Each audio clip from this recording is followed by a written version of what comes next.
عام شہری مر رہے ہیں اور دنیا بس دیکھ رہی ہے، یہ کہنا ہے اقوام متحدہ کا۔ غزہ میں پانی اور کھانا ختم ہو رہا ہے۔ اسرائیلی بمباری میں ہونے والے ہزاروں زخمیوں کے لیے جان بچانے والی دوائیں اور اکوپمنٹ نہیں ہیں۔ زندگی اور موت کے درمیان فاصلہ کم ہوتا جا رہا ہے۔ كل مرافق الحياة دمرت للفلسطينيين اللي عايشين تحت القصف تحت النار، وهي الناس اللي انت شايف من الفجر الساعة 5 وهم بيستنوا ياخذوا دور على ربطة خوذة تكفيش 5 أفراد۔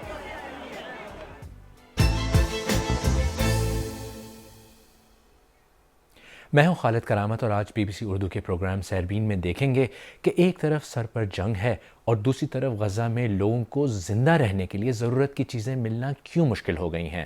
دنیا بھر سے وعدوں کے باوجود وہاں ایڈ پہنچنا اتنا مشکل کیوں ہے؟ غزہ میں جنگ سے پہلے بھی 80% شہریوں کا گزارا ایڈ پر تھا اور اب تو وہاں ایڈ کے بغیر سروائیول ممکن ہی نہیں ہے۔ لا يوجد لدينا الأدوية الرئيسية والأساسية والتي تعتبر منقذة للحياة. بقينا نكفن، بطلنا نكفن.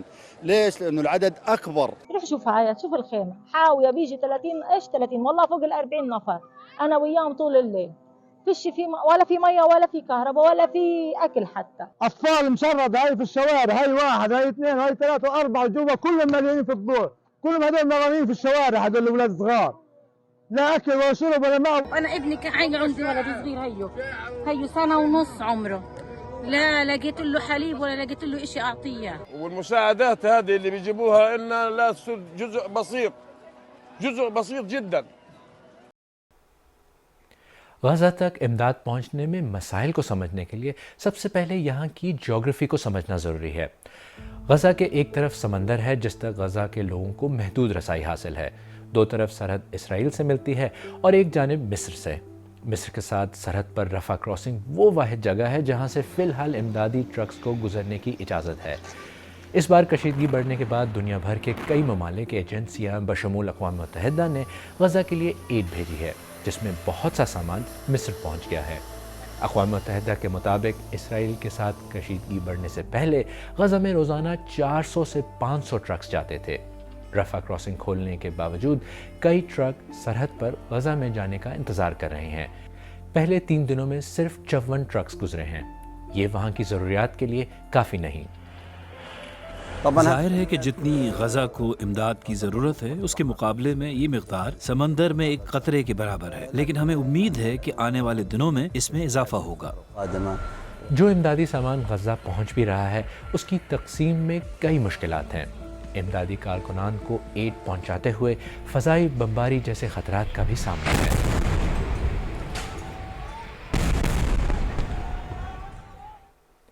اقوام متحدہ کے مطابق غزہ میں صورتحال قیامت خیز ہے۔ اس سب میں غزہ میں لوگوں کو کن چیزوں کی کمی ہوئی ہے؟ اقوام متحدہ کے ورلڈ فوڈ پروگرام کے مطابق صرف 5 لاکھ سے کم لوگوں کو ایک ہفتے کھانا کھلانے کے لیے 60 ٹرکوں پر امداد لانے کی ضرورت ہے، مگر غزہ کی آبادی 22 لاکھ ہے، یعنی جو کچھ بھی آ رہا ہے وہ کافی نہیں ہے۔ اسرائیل نے صاف پانی کی سپلائی کا بڑا حصہ بند کر دیا ہے۔ 22 لاکھ لوگوں کو پانی چاہیے اور اس وقت مشکل سے 1% کے لیے پانی پہنچا ہے۔ غزہ کے واٹر پمپس اور سیوریج سسٹم کو کام کرنے کے لیے ایندھن کی ضرورت ہے۔ ایندھن نہ ہونے کی وجہ سے گندے پانی کو صاف کرنے والے پلانٹس نے کام کرنا چھوڑ دیا ہے۔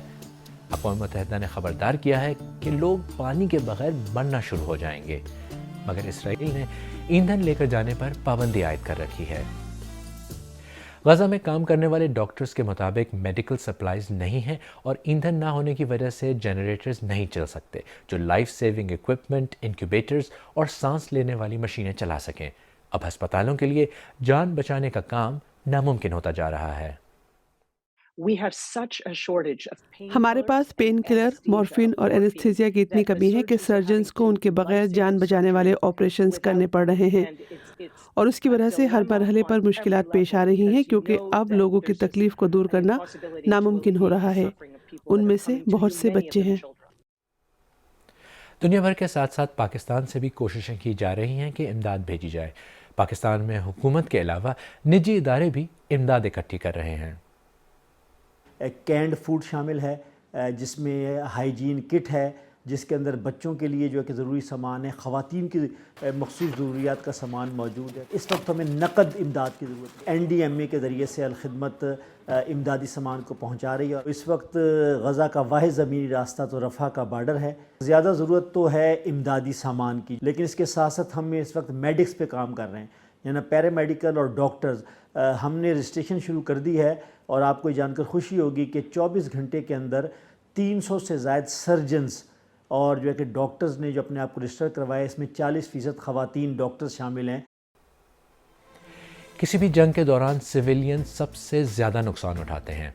غزہ میں لوگ جو پہلے ہی محصور تھے اس جنگ کی وجہ سے زندہ رہنے کے لیے بنیادی چیزوں سے بھی محروم ہو گئے ہیں۔ جنگ سے جانی نقصان تو ہو ہی رہا ہے، لیکن اگر کھانے پینے کی چیزیں اور بیسک میڈیکل سپلائز پہنچانے میں رکاوٹیں کم نہ ہوئیں تو ایک بڑی تعداد میں اموات کو روکنا ناممکن ہو جائے گا۔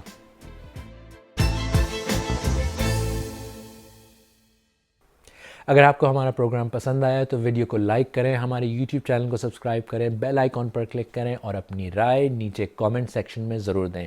پروگرام کا لنک اپنے دوستوں کے ساتھ واٹس ایپ، فیس بک، ٹویٹر وغیرہ پر بھی شیئر کریں، اور سیربین کی پرانی قسطیں دیکھنے کے لیے یہاں کلک کریں۔